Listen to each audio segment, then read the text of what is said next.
Hey, what's up guys, Tactiholics here, and we are out at the range today putting some rounds through the new AR-15 pistol that we built, and we wanted to bring you guys a video on this bad boy right here.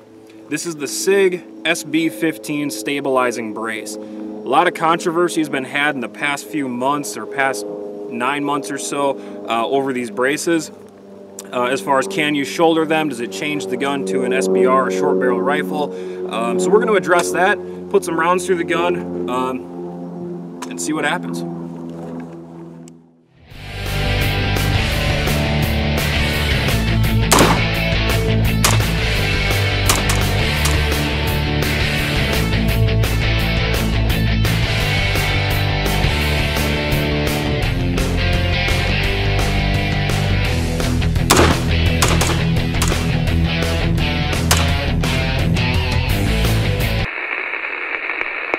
So the SB15 kind of looks like a stock from a distance. It is not a stock. Again, it's a stabilizing brace. It was developed by a military veteran to help disabled shooters, you know, some type of injury, other military people with disabilities and stuff, actually go back into combat and be effective in environments where their body and their limitations don't allow them to support a big, heavy rifle. And we're going to talk about how this works in just a second.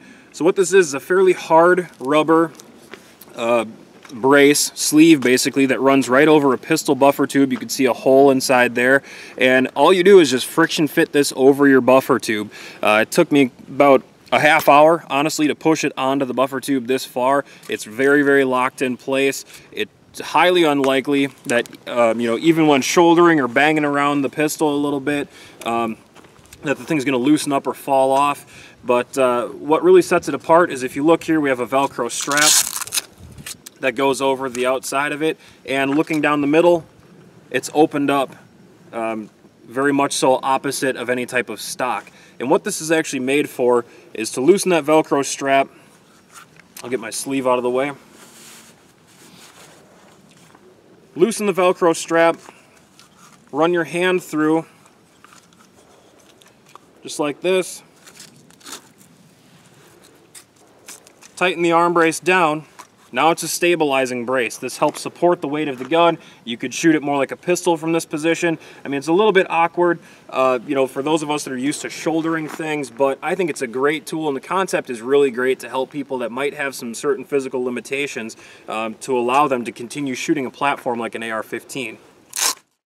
Again, the SB15 has been on the market for a while, and for a good period of time there was some controversy as to whether or not you can fire these from the shoulder, or if that changes the intent of the firearm, turning this AR pistol into a short-barreled rifle.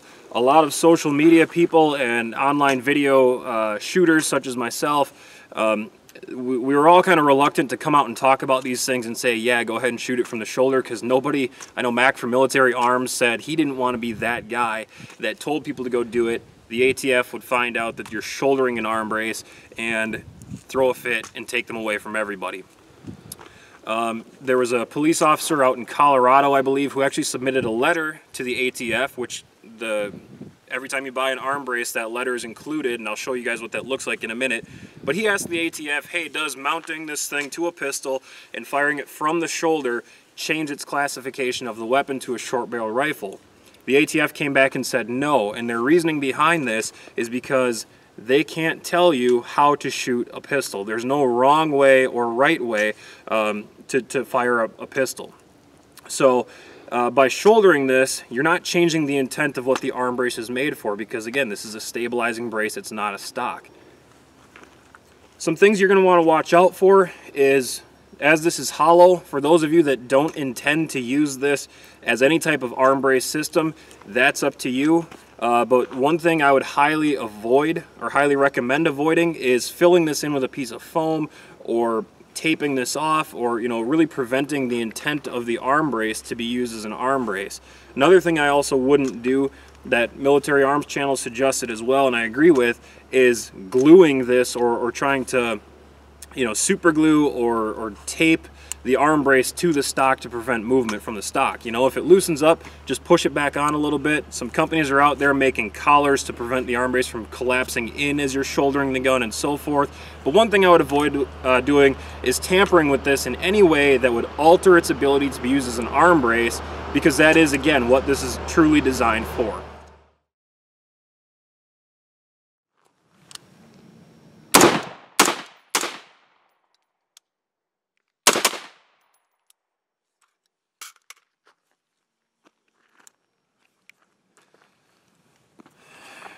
This thing is bad, man.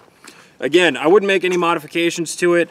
I've had it on the gun for a little while now, and obviously you can see here from the castle nut back to the arm brace, there is some open buffer tube space there.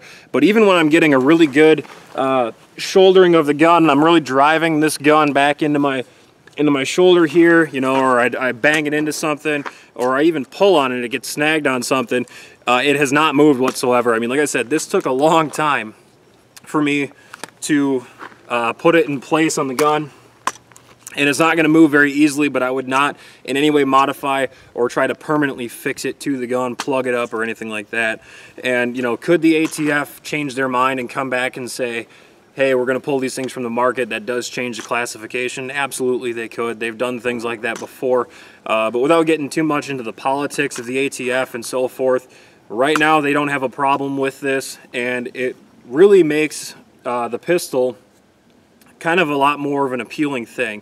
You know, when I started this project, this was going to be a short barrel rifle. It's a 10.5-inch barrel on here, but I decided to go the pistol route after I found out about the Sig Arm Brace, because doing the short barrel rifle paperwork, you're paying the $200 tax stamp just to own the gun, something that's not super appealing to a lot of people. And furthermore, if you cross state lines or do certain traveling, you have limitations with that gun where you can take it, and filing further paperwork just to cross state lines if you're going to a training class or visiting friends or whatever that is. You know, another thing, if this was an SBR, I couldn't let friends go take this gun. I would have to be with it, have to have forms with it all the time. And I've been shooting AR pistols for quite some time, just shouldering the buffer tube. Again, you can't prevent someone, there's no wrong way to shoot a pistol. So by shouldering an AR-15 pistol off the buffer tube, that's essentially the same thing as having this arm brace on there. Although the bit more surface material there does kind of help maintain a good shoulder position of the gun and keep it from sliding around. So this is a really nice feature, and again, I really support the idea of the vet who made it to support and help combat disabled veterans continue shooting, continue doing what these guys love to do and what they know how to do. So I think it's a great cause. I think it's a great product. I highly recommend that you get out and check them out. There is a new generation Sig Arm Brace coming out. I don't know the model number. This is the SB15. So keep your eye out for these. They're about $130, $140. They are kind of hard to find right now because of the popularity.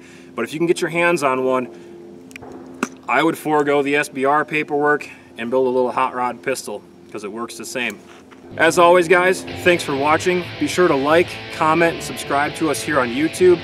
We love seeing your comments come up below. If you have any questions about any of this setup, leave them down below. We'll get right back to you.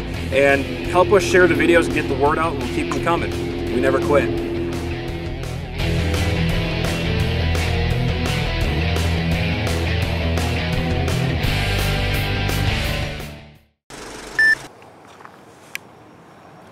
Look. Oh. Oh. Oh.